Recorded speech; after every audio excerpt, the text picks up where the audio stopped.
the more outrageous and horrible it becomes. Drew, stand by for a moment because I want to bring in Republican Congressman Tim Murphy of Pennsylvania. He's called for an investigation of the Pittsburgh VA facility. Congressman, thanks very much for coming in. You're joining us from Pittsburgh right now. What is the latest? Because these reports, they're really shocking to hear how America's veterans are being treated.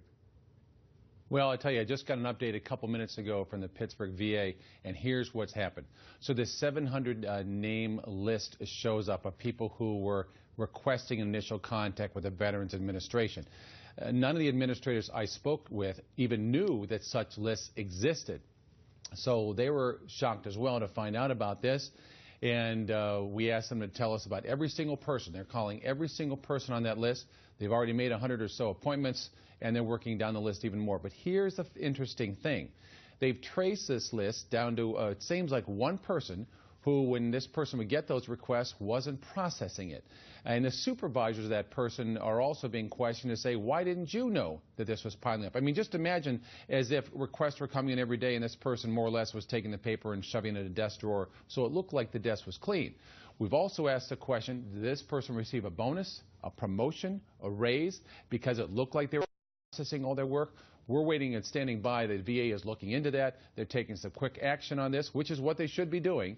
And so we'll find out more in the coming hours or days. Because it's pretty shocking. You also, in a statement that you put out earlier together with Congressman Mike Doyle of Pennsylvania, you said this: we have also learned that higher-ups within the Department of Veterans Affairs may have instructed officials at the Pittsburgh VA not to inform members of Congress about the existence of a wait list.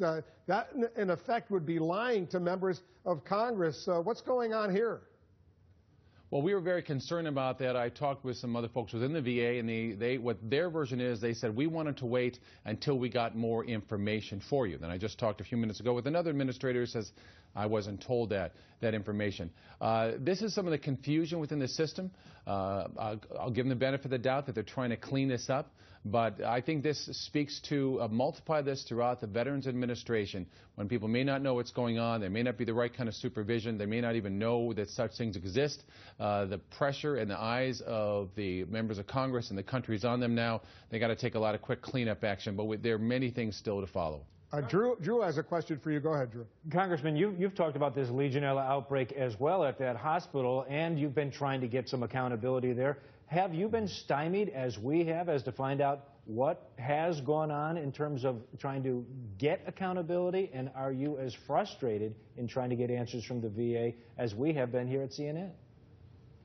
Well, that's what has frustrated us all along, myself and my other colleagues from southwestern Pennsylvania, when we would find we had to kind of guess what the exact right question was with the Legionella outbreak.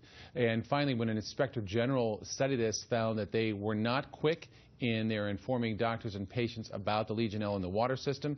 When they told us they were doing tests in the water system, we didn't ask the right questions, only to find out they were testing, but it was pipes, the same faucets, that we're not really testing other things in a systematic way. And then not too long ago uncovered an email in which a staff member of the VA specifically said to another one, let's not get this out of the news before 5 o'clock because we don't want this basically showing up in the evening news. Last November, I wrote a letter to Secretary Sincheki and said, I want to know who is being disciplined for these actions and what is taking place. I still have not received an answer from that. However, in a phone call yesterday I had with folks in the VA and today, they said some disciplinary action has taken place. More will follow, and I'm thinking, boy, this is a long wait period. But at least they're beginning to respond to us now about that, and we'll find out more. I want you to listen.